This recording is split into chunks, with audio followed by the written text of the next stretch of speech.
বিএনপির অভিযোগ, আগামী নির্বাচন বানচাল করতে যারা ষড়যন্ত্র করছে তাদের পক্ষে একটি রাজনৈতিক দল কাজ করছে।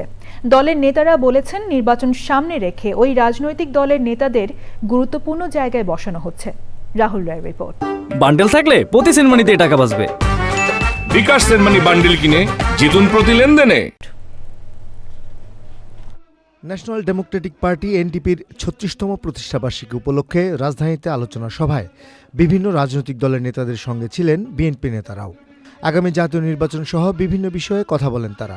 যে কয়টা রাজনৈতিক দল নিয়ে আপনারা মাঠে এই সমস্ত বক্তব্য দিচ্ছেন তারা কারা, এবং তাদের সাথে আপনারা যা আন্দোলন করছেন প্রকাশ করুন তাদের ২০২৪ সালের ৭ই জানুয়ারিতে কি ভূমিকা ছিল।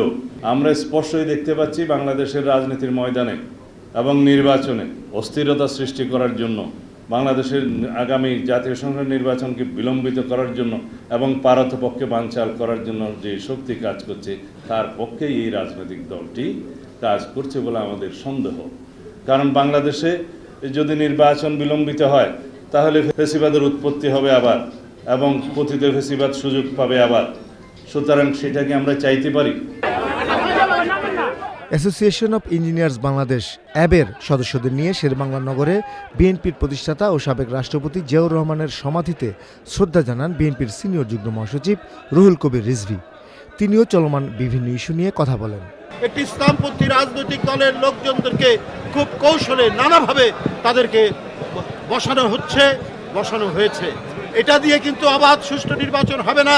জনগণ প্রত্যক্ষ করছে, আমরাও প্রত্যক্ষ করছি কোন কোন গুরুত্বপূর্ণ পদে এই সমস্ত বিশেষ রাজনৈতিক দলের মনোভাবাপন্ন প্রশাসক এবং আমলাদেরকে বসানো হচ্ছে। বিএনপি নেতারা বলেছেন, জনগণের জন্য সংবিধান, তাই জনগণের স্বার্থ রক্ষাই সংবিধান হতে হবে। রাহুল রায়, চ্যানেল আই, ঢাকা।